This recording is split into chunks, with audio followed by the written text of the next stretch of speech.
LDF tagline നിങ്ങൾ കണ്ടു കാണും. ഇവിടെ എല്ലായിടത്തും എഴുതി വെച്ചിട്ടുണ്ട്, LDF അല്ലാതെ മറ്റാരുണ്ട്. ശരിയാണ്. ഈ നാട്ടിലെ ജനങ്ങൾ, യുവാക്കൾ മദ്യത്തിനും മയക്കുമരുന്നിനും അടിമകളാക്കി ആ രൂപത്തിലാക്കാൻ LDF അല്ലാതെ മറ്റാരുണ്ട്. ഈ നാട്ടിൽ തൊഴിലില്ലായ്മ 27%.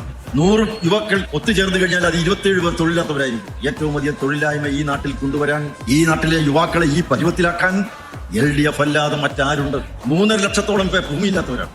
നാളിതുവരെ 70 വർഷക്കാലമായി ഭരിച്ച്, 10 വർഷക്കാലമായി ഈ കേരളം ഭരിച്ച് കേരളത്തെ ഈ പരുവമാക്കാൻ LDF അല്ലാതെ മറ്റാരുണ്ട്. ചീഫ് മിനിസ്റ്ററോട് എഴുന്നേറ്റ് നിന്ന് ഒരു ചോദ്യമുണ്ട്, ഒന്ന് ചോദിച്ചോട്ടെ എന്ന് ചോദിച്ചപ്പോൾ വീട്ടിൽ പോയി ചോദിക്കുക എന്ന് പറയാൻ LDF അല്ലാതെ മറ്റാരുണ്ട്. നമ്മുടെ നാട്ടിൽ പട്ടിണി കയറി വരിക. ഇന്ന് ഈ കേരളത്തിലെ ദരിദ്രരായിട്ടുള്ള സാധാരണക്കാർ ആഹാരം കഴിക്കുന്നത് മോഡി സർക്കാർ കൊടുക്കുന്ന 5 കിലോ അരി സൗജന്യമായിട്ട് കിട്ടുന്നതുകൊണ്ട് 15.5 ലക്ഷം ടൺ അരിയാണ് ഒരു വർഷം ഈ കേരളത്തിന് കൊടുക്കുന്നത്. ഇതേവരെ നാട് ഭരിച്ചിരുന്ന ആരെങ്കിലും കൊടുത്തിട്ടുണ്ടോ? കഴിക്കാൻ ആഹാരം, കുടിക്കാൻ വെള്ളം, കയറിക്കിടക്കാൻ ഇടം, പാർപ്പിടം കൊടുക്കുന്നു. എല്ലാ വീടുകളിലും ശൗചാലയം, വൈദ്യുതി, വെള്ളം, എന്തെല്ലാം അടിസ്ഥാന സൗകര്യങ്ങളാണ് ഉണ്ടാക്കി കൊടുക്കുന്നത്. നാട്ടിലെ ജനങ്ങളുടെ ആരോഗ്യ സംരക്ഷണത്തിന് വേണ്ടി ആയുഷ്മാൻ ഭാരത് പദ്ധതി നടപ്പിലാക്കുക. പ്രായമായവർക്ക് സൗജന്യ ചികിത്സ 7 വർഷം കഴിഞ്ഞാൽ ഇനി എന്ത് ഓപ്പറേഷൻ ലക്ഷക്കണക്കിന് രൂപ ചെലവായാലും അതും മോഡി സർക്കാർ കൊടുക്കും. അങ്ങനെ വയോജനങ്ങൾക്ക് വേണ്ടി സൗജന്യമായിട്ട് ചികിത്സാ സൗകര്യം നടക്കാൻ അത് വേണ്ട, ഈ കേരളത്തിൽ അത് വേണ്ട, ഞങ്ങളത് ഒപ്പിടില്ല എന്ന് പറയാൻ LDF അല്ലാതെ മറ്റാരുണ്ട്. PM ശ്രീ പദ്ധതി ഒരു സ്കൂളിന് കിട്ടുന്ന 1 കോടി രൂപയാണ്. ഒരു സ്കൂൾ പണിയാൻ, അവിടുത്തെ കോർട്ടുണ്ടാക്കാൻ, കുട്ടികൾക്ക് കളിക്കാൻ,